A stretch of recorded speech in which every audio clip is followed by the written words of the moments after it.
Welcome back again.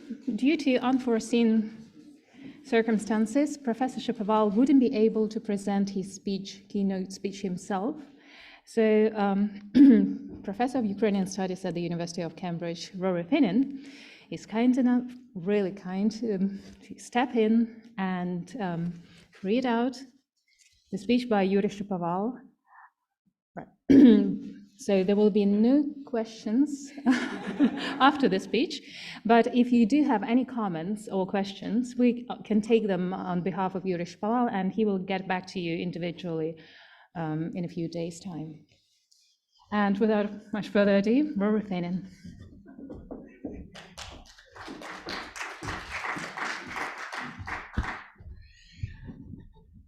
Thank you, Daria.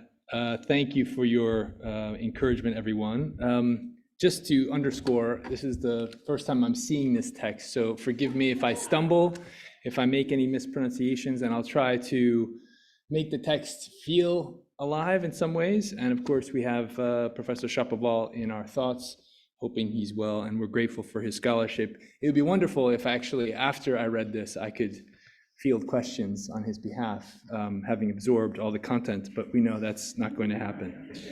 So the title of this talk is Sources for Holodomor Studies. Today, there is no dearth of research on the tragic events that transpired in Ukraine in the early 1930s.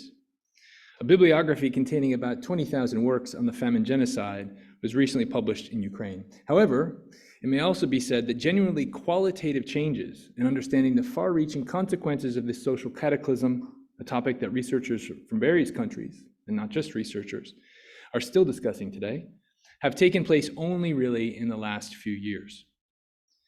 This change may be explained primarily by the gradual accessibility of documents revealing the activity of the top Soviet leadership in 1932-33, and the conduct of regional leaders, particularly the party-state nomenclatura of the Ukrainian Soviet Socialist Republic. These documents enable scholars to grasp the exact mechanism with which the Stalinist regime extracted grain under the guise of modernization, the great moloch that ended up swallowing the lives of millions of people. They also foster a clearer understanding of the doctrinal and situational motives that governed the communist establishment. These kinds of documents were published in the book Komandiri Velikoho Holodu, Commanders of the Great Hunger, which I co-edited with Valery Vasiliev. The book contains direct archival testimonies on the activity of the extraordinary grain procurement commissions controlled by the head of the councils of ministers of the Soviet Union, Vyacheslav Molotov, and the secretary of the Central Committee of the All-Union Communist Party, Lazar Kaganovich, in Ukraine and the Northern Caucasus.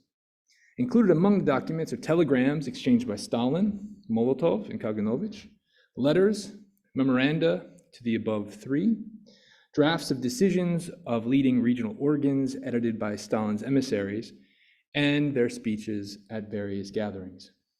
The book also contains Kaganovich's unique diaries of his journeys to Ukraine and the Northern Caucasus, which record his day-to-day activity during these trips, as well as speeches and instructions aimed at, quote, stimulating, unquote, grain procurement. This publication, which includes materials from Molotov and Kaganovich's personal archives in Moscow, is only one example illustrating the importance of making documentary sources, in particular, accessible. Such documents do not merely facilitate the reconstruction of events and the paradigm of the communist leaders' thinking.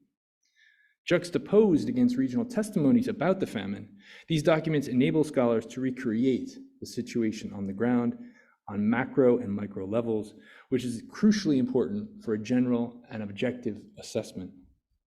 Publication of these kinds of documents is crucial to the repudiation of statements about the alleged absence of specific details and characteristics in the government's actions in this or that region of the former Soviet Union in 1932-33.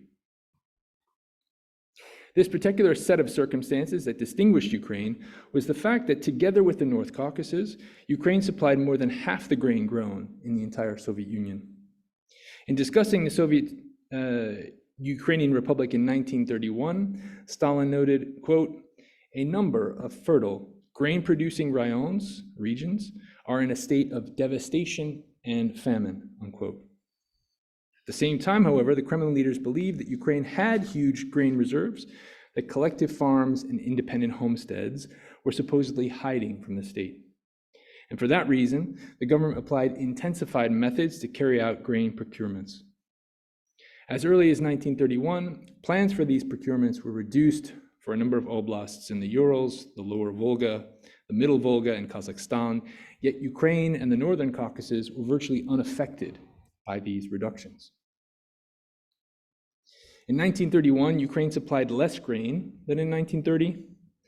And then a special resolution of the Communist Party proclaimed February 1932 as the critical accelerated month for concluding grain procurements. As a result, more than 150,000 people in Ukraine died as early as 1931. By March, April 1932, large numbers of starving people were appearing in Ukrainian villages, while cities became the dumping ground for children abandoned by their parents. This was an obvious precursor of the coming disaster. However, this did not stop the government, which began blaming the problems on the actions of local leaders. For any attempt to resist the harsh directives, quote unquote, from above, local workers were expelled from the party and tried as traitors and organizers of sabotage. Thus, on the 1st of January 1932, the administrations of 250 collective farms were disbanded. Administrators of 345 collective farms were tried on charges of hampering the work of grain procurements in 146 regions of the Ukrainian Soviet Socialist Republic. And 355 people were dismissed from their posts. During 1931 and the first half of 1932, 80% of the secretaries of the regional party committees were replaced in Ukraine. Under these circumstances, the members of the Central Soviet leadership began to express concern. The last chance for them to avert an imminent famine was the third conference of the Communist Party, which took place in the summer of 1932. Stalin's closest associates, Molotov and Kaganovich, also participated in the conference, and together with Stanislav Kostyur, who was head of the Central Committee of the Communist Party since 1928, there were 3 members of the Politburo present at this gathering. The stenographic notes from this assembly were published in book form in 1932. However, in the archives, I managed to find a carefully edited authentic text, which contained those selections that were not published later in the official version. In their speeches, some rayon, or region leaders, strove not only to describe the difficult situation in the villages, but also to demonstrate that it was not advisable to shift the main responsibility from the situation onto the lower chains of command, particularly the recently created regions. But neither the region's representative speeches nor the tentative attempts of some Soviet Ukrainian leaders to point out the complex state of affairs of Ukraine's agriculture succeeded in softening and persuading Stalin's emissaries. The Kremlin leaders believed that the grain procurement plan was a realistic one, and that with their requests, the leaders of the Ukrainian Soviet Socialist Republic were merely trying to make life easier for themselves. In his concluding speech, Stanislav Kostyur repeated his criticisms of the speeches of certain secretaries of regional party committees, emphasizing, and here I'm quoting, "So far, not everyone has realized their responsibility for implementing their tasks. We must put a decisive end to such frames of mind. After what has been said at the conference, after the speeches by comrades Molotov and Kaganovich, and your unanimous approval of these speeches, we should unfold work in a Bolshevik manner and ensure that the difficulties being experienced by certain regions of Ukraine are swiftly overcome," unquote. The conference delegates approved a resolution ratified by a plenum of the Communist Party on the 9th of July, 1932, which opened the doors to the, quote, unconditional implementation, unquote, of the grain procurement plan that had been designated for Ukraine. 356 million poods of grain from the peasant sector. Since there could be no question of any, quote, unconditional implementation, unquote, the plan immediately began to be reduced. By the 17th of August 1932, the Politburo had passed Stalin's proposal, quote, on reducing the grain procurement plan in Ukraine by 40 million puds as an exception for regions of Ukraine that had been particularly hard hit. So that the plan is reduced by 1/2 for collective farms that have especially suffered and by 1/3 for individual homesteads, unquote. On the 28th of August, a list of regions was ratified by the Politburo. At the same time, it was noted that the, quote, reduction of the plan mostly affects the beet-producing regions, unquote. The plan was reduced a total of 3 times, and by the 1st of November 1932, only 136 million puds of grain had arrived from the peasant sector of Ukraine. Thus, regardless of the harsh demands, Ukraine was not carrying out assigned tasks. Stalin then expressed his dissatisfaction, as indicated in his letter to Kaganovich, dated the 11th of August 1932. This letter lay untouched in the archives for almost 70 years and was mentioned by no one except party leaders back in the 1930s. The Moscow newspaper, Nezavisimaya Gazeta, first published the letter in 2000, and this is nonetheless an extremely important document. In his letter, Stalin writes about the shoddy work of party and state workers and the unsatisfactory events and efforts of the Soviet Ukrainian GPU in its struggle against, quote unquote, counter-revolution, unquote. However, it is not his distrustful attitude toward the Ukrainian peasantry that makes the letter so unique. What is unprecedented is that Stalin is questioning the loyalty of the entire party organization in Ukraine, which he claimed was dominated by Petlurites, quote unquote, and agents of Pilsudski. Quote, as soon as matters worsen, Stalin wrote, these elements will not hesitate to launch a front from within and outside the party and against the party, unquote. Stalin's letter also contains concrete instructions, quoting again, if we do not set about correcting the situation in Ukraine today, then we may lose Ukraine. We must set ourselves the goal of transforming Ukraine into a genuine fortress of the Soviet Union in the shortest possible period of time, into a truly model republic. Money is not to be spared, unquote. This was a clear anti-Ukrainian signal. Stalin did not offer such assessments about any other regions in the Soviet Union. Naturally, the euphemisms, quote, genuine fortress and, quote, model republic were supposed to be converted into a number of political and economic measures. These combined measures were aimed first at extracting the maximum quantity of grain from Ukraine, and 2, carrying out a repressive purge of all social spheres. As attested by documents published in recent years, all the ensuing events in Ukraine may be viewed as the implementation of the above-mentioned tasks, which from the very outset could not be carried out without victims.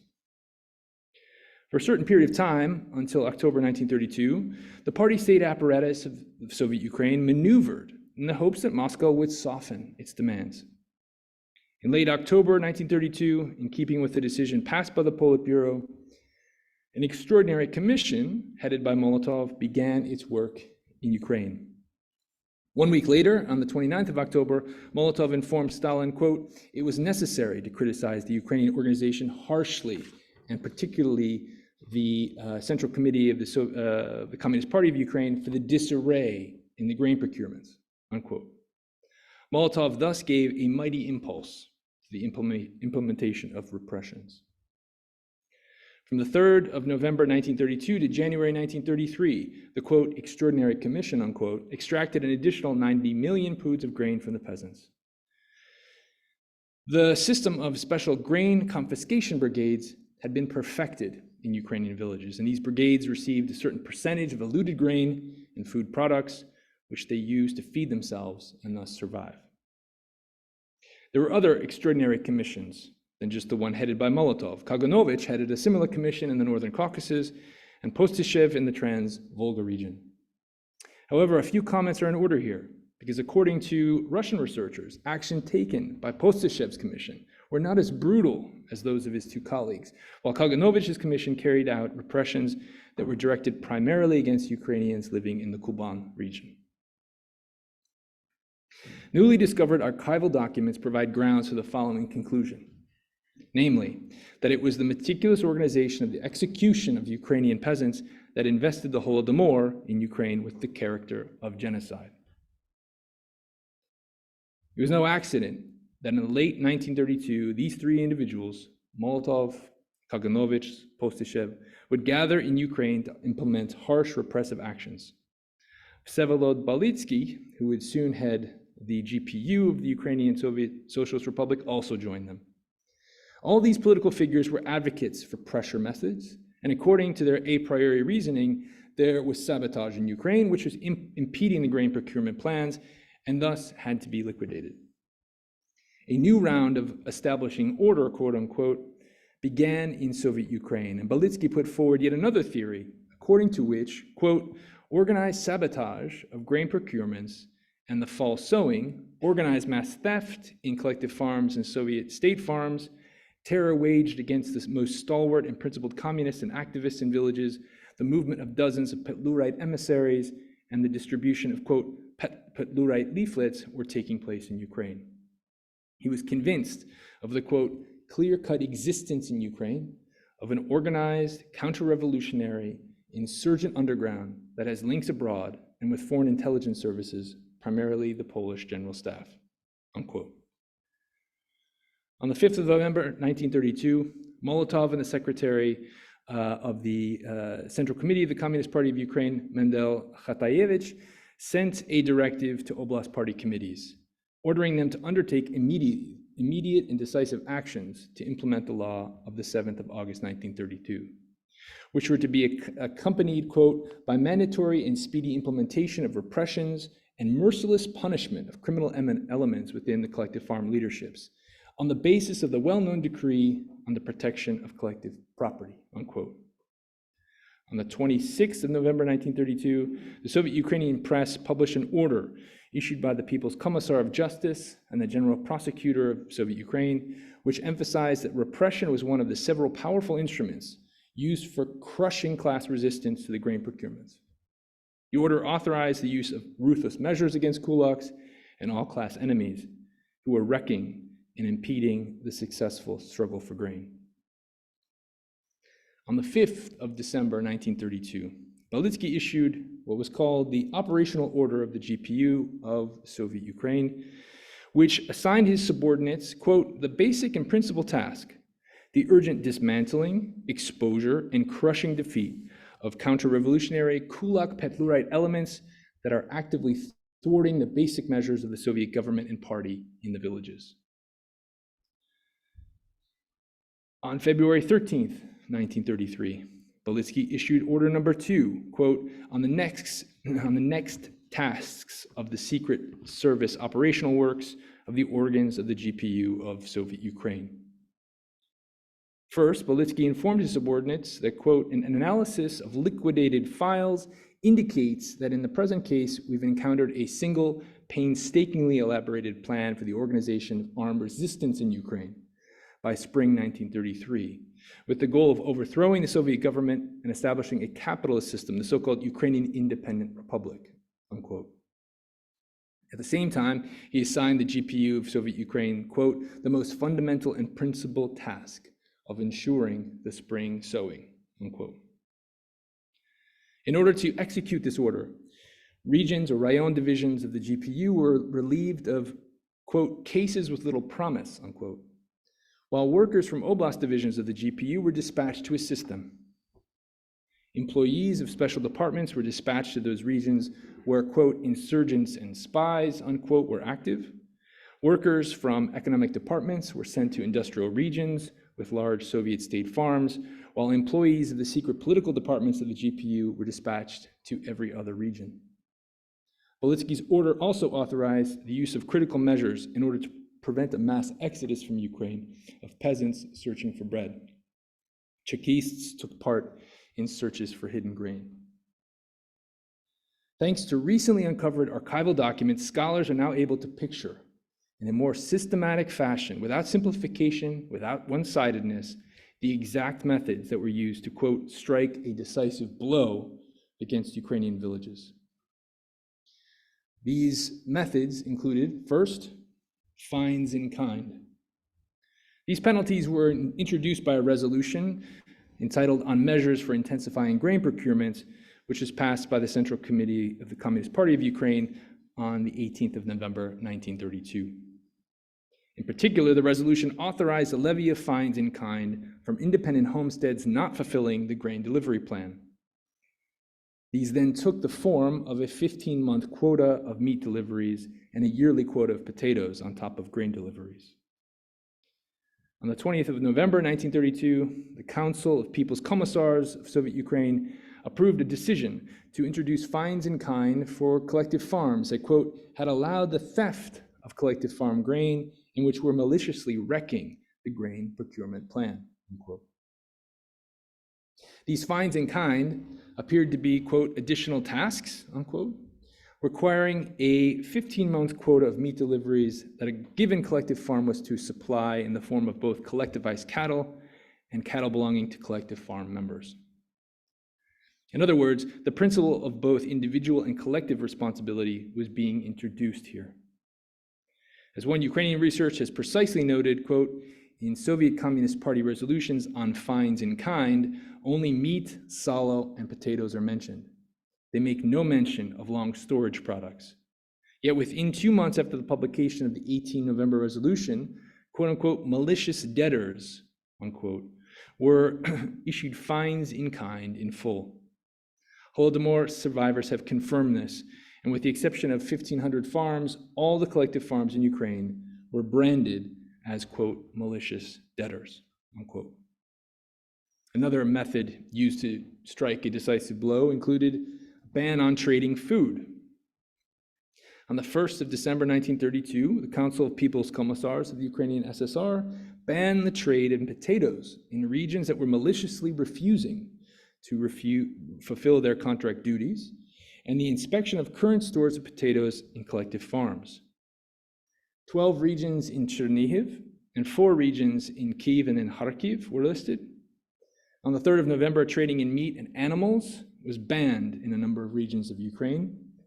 In keeping with the resolution of the Central Committee, the Communist Party of Ukraine, and the Council of the People's Commissars of the Ukrainian Soviet Socialist Republic, from the 6th of December 1932, these villages began to be entered on so-called blacklists. Another method striking this decisive blow, the stoppage of deliveries of manufactured goods. As early as the 30th of October in 1932, Molotov wrote in a telegram to Stalin, quote, "We are using manufactured goods as an incentive, and the deprivation of a portion of manufactured goods as repression of Soviet farms, collective farms rather, particularly independent homesteads," unquote.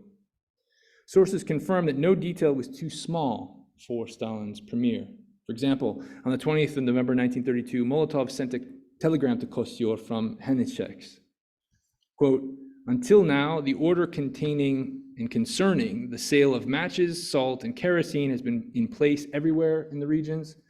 There's a telegram about this from Blacher, dated the 9th of November. It is necessary to abolish it immediately and make sure it is carried out," unquote. On the 15th of December 1932, the Central Committee confirmed a list of 82 regions where deliveries of manufactured goods had been suspended because they had not carried out the grain procurement plan. Another method, ban forbidding peasants to flee. In the fall of 1932 and the winter of 1933, a food blockade was set up on the borders of Ukraine, which was enforced by interior troops and the militia. The blockade prevented peasants from leaving Soviet Ukraine, thereby dooming them to death by starvation. At the same time, there was a ban on food reserves, quote unquote. That is, private individuals were forbidden to bring food from Russia into Ukraine without the state's permission. On the 22nd January 1933, Stalin and Molotov sent a directive to party and Soviet organs, which emphasized that the migration processes that had been started among the peasantry as a result of the famine were being organized, quote, by enemies of the Soviet government, socialist revolutionaries, and agents of Poland, with the goal of conducting agitation against the collective farms and generally against the Soviet government through the agency of the peasants in the northern regions of the USSR, unquote. In this connection, governmental and GPU organs of Soviet Ukraine and the Northern Caucasus were ordered to prevent mass deportations, mass departures of peasants to other regions. Appropriate instructions were issued to transport departments of the OGPU in the Soviet Union. And one detail here is striking, and that is this: the famine did not affect any Russian oblasts bordering Ukraine. This is why starving Ukrainian peasants, those who are able to cross the designated borders, travel there to barter and buy bread. Another method, the introduction of the passport system. On the 15th of November 1932, the Politburo of the Communist Party approved a decision, quote, on the passport system and relieving cities of superfluous elements, unquote, which noted that with the goal of relieving Moscow and Leningrad and other large urban centers of the Soviet Union of superfluous elements not connected to manufacturing and institutions, as well as of kulak, criminal, and other anti-civic elements that are hiding in the cities. That given this fact, it was essential to introduce a single passport system throughout Soviet Union with the concomitant elimination of all other types of identification. On the 27th of December 1932, the Central Executive Committee and the Council of People's Commissars of the Soviet Union approved a joint resolution entitled On the Creation of a Single Passport System Throughout the Soviet Union and the Obligatory Registration of Passports. A few days later, on the 31st of December, the All-Ukrainian Central Committee and the Council of People's Commissars passed a congruent resolution. On the 28th of April 1933, the Council of People's Commissars passed a resolution on the issuing of passports to Soviet citizens residing everywhere on the territory of the Soviet Union. The resolution declared, quote, citizens who reside permanently in rural areas do not obtain passports, unquote. Registration of the population in these areas was carried out according to settlement lists of villages and village councils controlled by region administrations of the militia. In this manner, the Soviet regime was in fact, quote unquote, bound the peasants to this or that territory, transforming them into what is referred to here as neo-serfs by Professor Shapoval. Another method, the purchase of valuables from peasants. The All-Ukrainian Bureau Torgsin, that is the All-Union Association for Trade with Foreigners, was created on the 29th of June, 1932. The system of Torgsin stores was in operation earlier. Besides foreigners, it catered to citizens of the Soviet Union. For hard currency, they could purchase food products and other items. Gradually, the objective of the Torgsin system was made even more exact. These stores were relied upon to extract gold and valuables from the population, and the network of stores was expanded accordingly. By October 1933, in Soviet Ukraine, there were 263 such stores, consisting of a system of shops receiving points and branches. In 1931, the Torgsin system generated 6 million currency karbovancy, or rubles for the Soviet treasury. In 1932, nearly 50 million, and in 1933, 107 million. Peasants would bring to the Torgsin stores the crosses they wore around their necks, rings, earrings, family valuables. In one working day, some receiving points purchased up to 800 kilograms of gold, which they would accept according to a single standard and then record a different standard in the registry books. 86 out of the above mentioned 107 million karbovancy collected in 1933 represented internal revenue. In addition, the Torgsin stores were a type of litmus test for the GPU, because if peasants brought in gold coins, they were immediately detained. The Chekists also demanded a list of gold suppliers, quote unquote, with their addresses and surnames. Directors of Torgsin stores were obliged to remit currency valuables to the fund for industrialization. The final method that is detailed here, actions of the communist special services in the villages. Archival documents provide evidence that this service crushed genuine peasant resistance in the places where it was occurring, and also fabricated various types of cases as a preventative counteraction to the peasant discontent. At the same time, the GPU is the very structure that knew the truth about the realities of the famine. On the 16th of February 1933, a party state directive was issued. I'm quoting here. Categorically forbid any kind of organization to record cases of famine-related swelling and death, with the exception of the GPU organs, unquote. Village councils were instructed not to indicate the cause of death in the registers. And in 1934, a new instruction was issued, and that is that all registry office books concerning the registration of deaths for the period of 1932-33 were to be sent to special sections where they were most probably destroyed. This is one of several steps taken by the Stalinist regime to maintain secrecy around information concerning the famine. On the 14th of January 1933, People's Commissar of Foreign Affairs, Maxim Litvinov, replying to numerous questions from abroad, issued a special announcement that there was no famine in the Soviet Union. It was all an invention. On the 23rd of February 1933, the Politburo passed a resolution, quote, on foreign correspondence's journey throughout the Soviet Union, unquote, establishing an order by which they may travel around the Soviet Union and visit certain places only with the permission of the main militia administration. At this very time, the Soviet Union continued to export grain abroad at dumping prices. In 1930, 48 million poods of grain were exported. In 1931, 51 million, 32, 18 million, and in 33, 10 million. After the famine began, the Soviet political leadership, knowing full well that millions of their citizens were dying, this leadership was exporting grain, all the while declaring that such exports were dictated by industrialization needs. When a movement arose to ban Soviet grain exports, Stalin's emissaries very deftly countermanded it, while Western countries essentially shut their eyes to the real costs of the exported grain. In an interview published in Pravda, the British writer and prominent Soviet sympathizer, George Bernard Shaw, declared, quote, if they prevent the Soviet Union from selling their food to foreigners, then what is it going to do with them? It doesn't occur to these state leaders who occupy high positions that the Soviet Union can itself consume these products, unquote. However, that was the whole point. The Soviet regime was not prepared to provide food for its own population.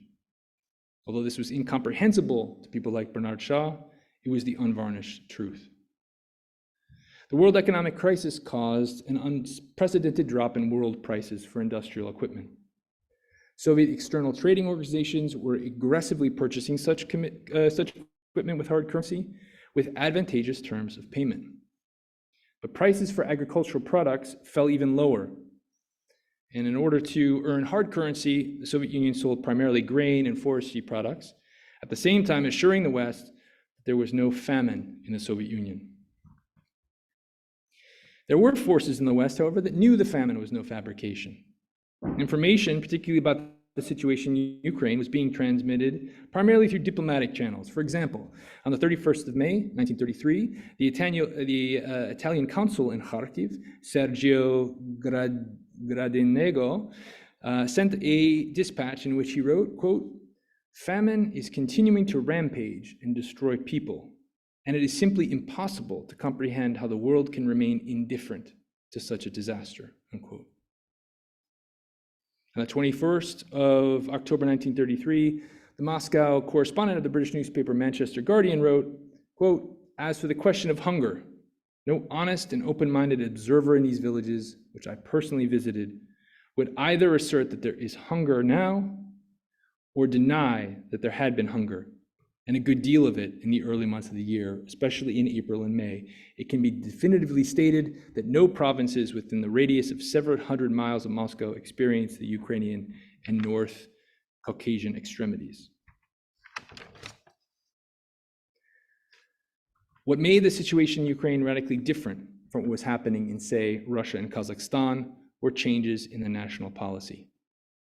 On the 14th of December 1932, Stalin and Molotov signed a resolution of the Central Committee of the All-Union Communist Party and the Council of People's Commissars in connection with the execution of the grain procurement campaign.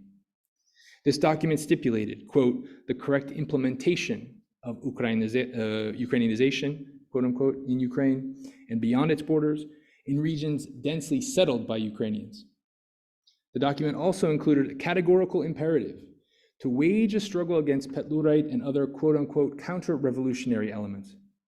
This spelled the end of the limited policy of Ukrainianization and the beginning of anti-Ukrainian purges. This was confirmed by the events of 1933, when cadre changes took place in the party state leadership of Soviet Ukraine. The most important change was the appointment of Pavel Postyshev as second secretary of the Central Committee and first secretary of the Kharkiv Oblast Party Committee. Postyshev simultaneously retained his post as secretary of this Central Committee. Newly discovered archival materials indicate that throughout 1933, Postyshev and his team implemented the Kremlin's economic line for obtaining grain and carried out large-scale purge of Petlurites and Ukrainian nationalists from all social spheres. The latter, that is, Ukrainian nationalists and Petlurites, were soon accused of organizing the famine. In his speech at the joint plenum of the Central Committee in November 1933, Postyshev drew up a political summary of the events of 1932 to 33. Underlining the fact that collective farms in Ukraine had been turned into Bolshevik ones, he also emphasized that, quote, errors and shortcomings committed by the Communist Party of Soviet Ukraine in implementing the party's national policy were one of the chief causes of the decline in Ukrainian agriculture in 1932. There is no doubt that without the liquidation of errors in the implementation of the party's national policy, without the crushing defeat of nationalist elements that had lodged themselves in various areas of social construction in Ukraine, it would have been impossible to liquidate this lag in agriculture, unquote. The plenum approved the resolution that noted, and again I'm quoting, at the present moment, the chief danger is local nationalism that is united with imperialist interventionists, unquote.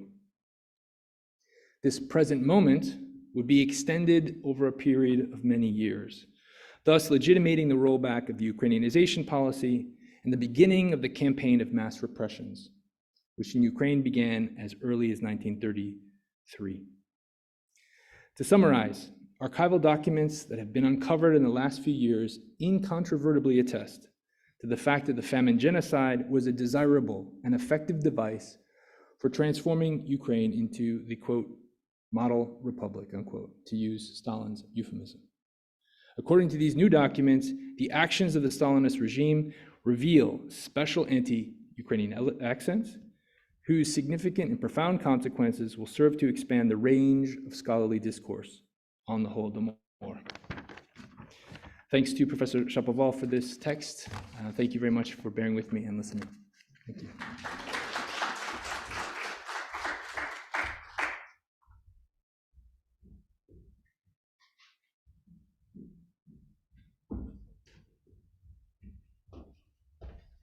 Thank you, Rory. It was really powerful because I just relived all conversations I had with Professor Shapoval and him stressing, for example, the third party conference in Kharkiv, which took place in opera, now it's operetta theater. And he compared that conference where the grain procurement quotas plans were imposed on Ukrainian Socialist Soviet Republic at the time in significance in what was to follow to Wannsee conference for the Holocaust, because that's when the plans were approved. The plans that were reduced 3 times and never met. So with this speech, I had not cognitive dissonance, but the only objections to the terminology Professor Shapoval used is that the leadership in the Kremlin believed that there were reserves of grain. We did not know what they believed or what they're not, because we are not psychologists, although there is a psychologist in the audience. But what we clearly see from the policies that they pursued over the period that Shapoval covered with the archival documents is that there was realization of the situation on the ground, and we know from the correspondence that Shapoval quotes, yet they proceeded with the policies that led to devastation. And when Shapoval mentioned that conference and the voices of dissent, there were 44 presentations, I would call them presentations, or presentism, 44 speeches by district secretaries of the party committees. Out of them, only 11 voiced the dissent, saying that how can we procure carrots and cabbage in Zhytomyr Oblast when we don't have enough for ourselves? But why do we have to send it to Leningrad? And there is a famine already here in Zhytomyr province since 1931. It's absurd what we're doing here. Yet, as Shapoval mentioned in the speech, by the end of 33, there were no dissent in the party conferences, anonymous. And Kosior and Postashev made a clear link between national and social. And there are many quotes in unedited stenograms and even published stenograms when they say that grain procurement campaign is a political and it's national. It has national element. Well, they call it nationalist element. And I remember in one of the stenograms, somebody said, it was Petrovsky saying in Chubar that they are still singing Shenev Merla Ukraina, Ukrainian anthem. And somebody from the audience said, without dissenting, but it's a beautiful song. To which Chubar said, what beautiful song? It's a Petlerite song. That is exactly why the agricultural policies are national. It was a clear link between nationalist and agricultural. So thank you, Rory, for this speech.